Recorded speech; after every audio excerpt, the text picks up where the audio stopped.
Hi, welcome to Ask Ellen. Real questions, real talk, real change.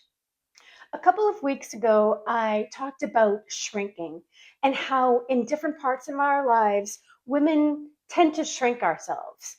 And I gave you some examples and some ideas of how maybe you can change so that you're not shrinking yourself, so you can be the best you can be.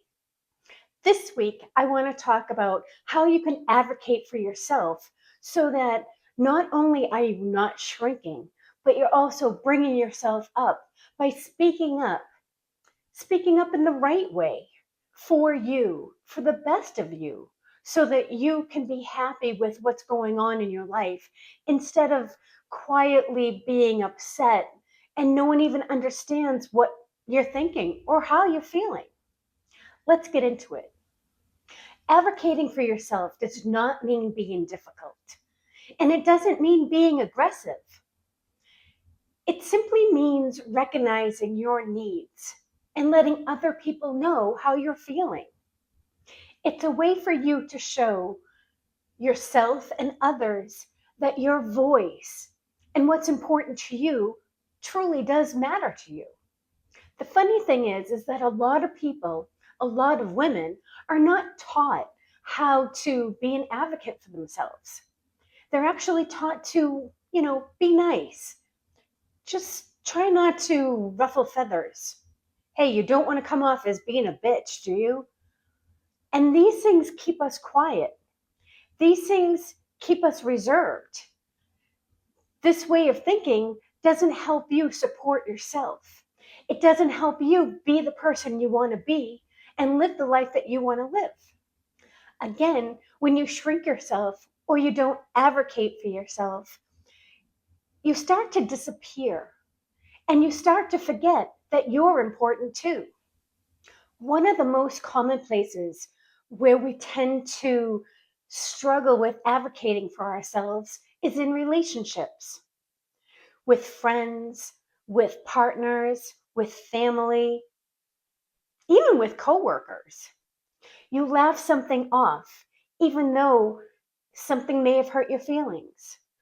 You avoid bringing something up because you don't want to create tension in a relationship. You accept less effort from somebody because you don't want to say that you deserve more or that you expect more from somebody else. These examples, although one or two isn't that big of a deal, but when they start adding up and you start doing it more consistently, where you're not advocating for yourself, you start making yourself less than. You start showing other people that you don't deserve better help or better attention or a better voice. You forget that you're important too because you're focusing on making the other person happy or that you're trying to make their life easier by not, disrupting what's going on without bringing up the problems or the things that are hurting you. Over time, all these little moments add up and you start to feel unseen. You start to feel resentment. You start to feel really hurt. And by then, you almost feel like, well, now what do I do? How do I bring something up now? But here's the thing, as soon as you bring it up, even if you've let things go on and on and on, once you bring it up, it's the start of something new. It's the start of somebody realizing that you're not going to take it anymore. It's the start of you holding yourself more important. It's the start of you advocating for yourself. And that's really a good thing. This doesn't mean that you need to attack somebody because now you're so fed up, but a gentle conversation to let somebody know how you feel is important for you and is also important for the relationship that you have. Starting now or starting as soon as something bothers you is the best time. But if you've let things go, just start now. You'll see that things start changing because you are changing. Another place where people tend to struggle to advocate for themselves is at work. And maybe the newer generation, they don't struggle this way, but our generation, I think we do. Because we learned for so long, you just go to work and you do your thing. Do what your boss says. Don't ruffle feathers. Don't make yourself a thorn in someone's side. You don't want to lose your job. So it was always a focus of pleasing your boss or pleasing the company or doing all that you got to do to keep the job, to have a job, to say you have a job. But somewhere along the lines, we forgot to know and we forgot to tell ourselves, hold on, you need to stand up for yourself at work. When you're given something to do and you don't ask for clarity because you don't want to look like you don't know what you're doing. And then you struggle later on and you find yourself so upset at work. If you just took that moment to ask for clarity, it would have helped. Maybe you're not speaking up when you have an idea. Maybe it's a different department, but you see where something's lacking and you just feel like you shouldn't say something. Again, you should be able to say what's on your mind. If you have that idea, speak it. Let someone know. Let someone know that you have the brain that came up with this idea.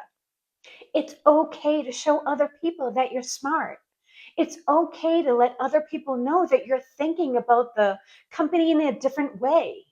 It's okay to step out and maybe make yourself vulnerable because it might pay off in the end. It's better than sitting back and doing nothing. It's better than not showing somebody that you had the idea. Maybe also you're accepting extra responsibilities, but you're not getting credit for it, or you're not getting the recognition that you think you should get. There's no reason why you can't say to somebody, hold up, this isn't my responsibility.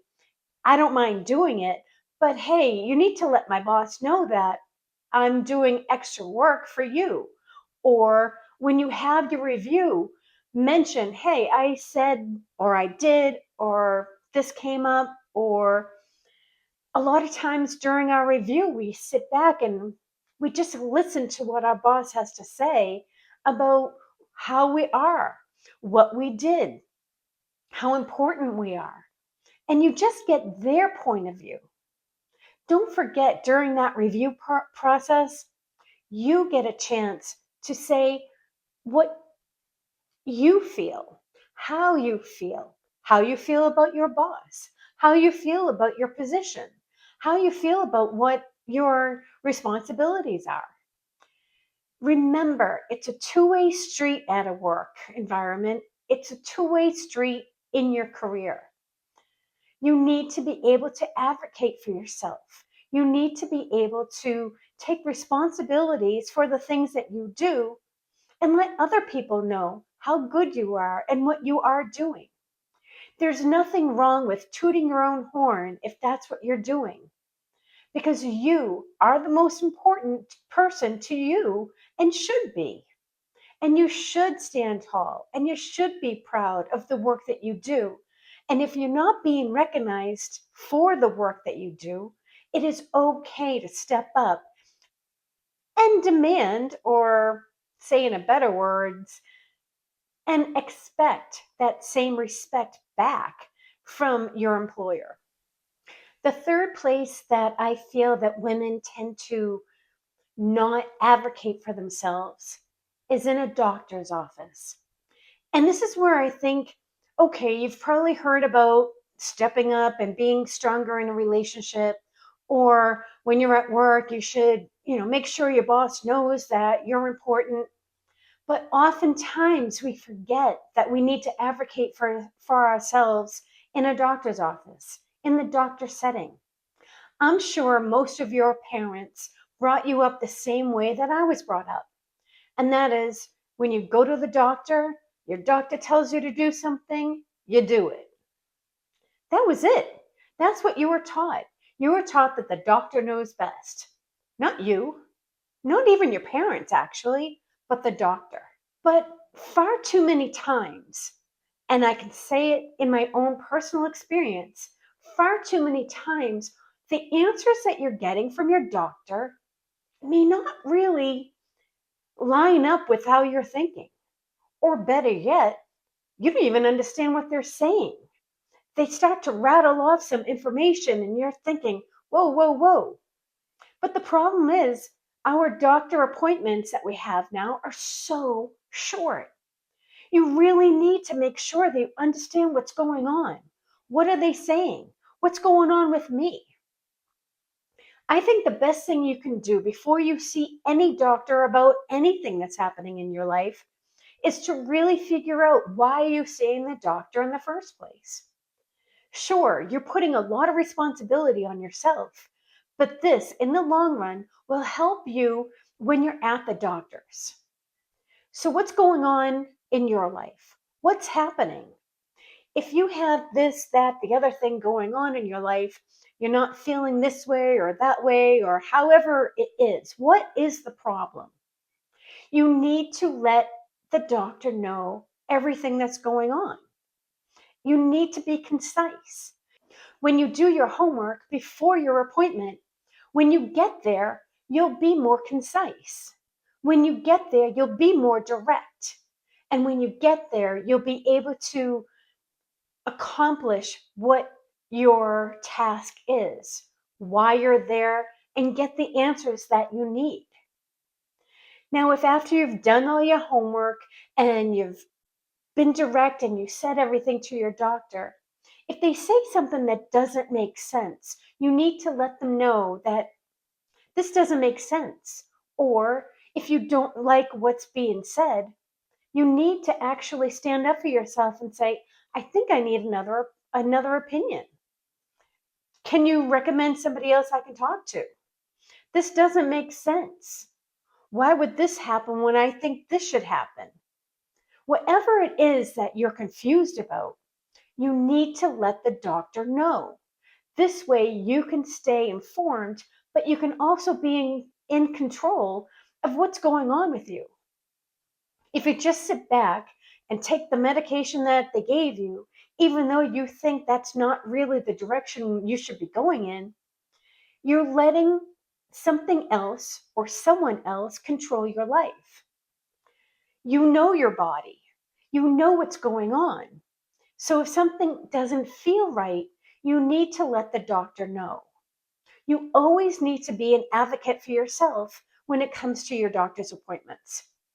With my personal coaching, I've heard many women say that they just don't feel safe talking to their doctor. They think that maybe if they say something, they'll look stupid, or that the doctor will be mad at them for saying something or disagreeing with them. And that's where it's wrong. If your doctor gets mad at you because you have a different opinion, or because you don't understand something, or because you think something should be done and the doctor's not suggesting that, if that doctor is getting mad at you, you need to get a new doctor. I understand sometimes that's easier said than done, but you need to be an advocate for yourself with a doctor. The doctor's there to help, but sometimes, in all honesty, one doctor isn't as good as another one is for you. You need to be very comfortable with your doctor. You need to be able to say what's on your mind. You need to be able to express how you feel. And you need to be able to ask the questions, even if they're uncomfortable. And if you can't do that, you definitely need a new doctor, because advocating for yourself when it comes to medical things is so very important.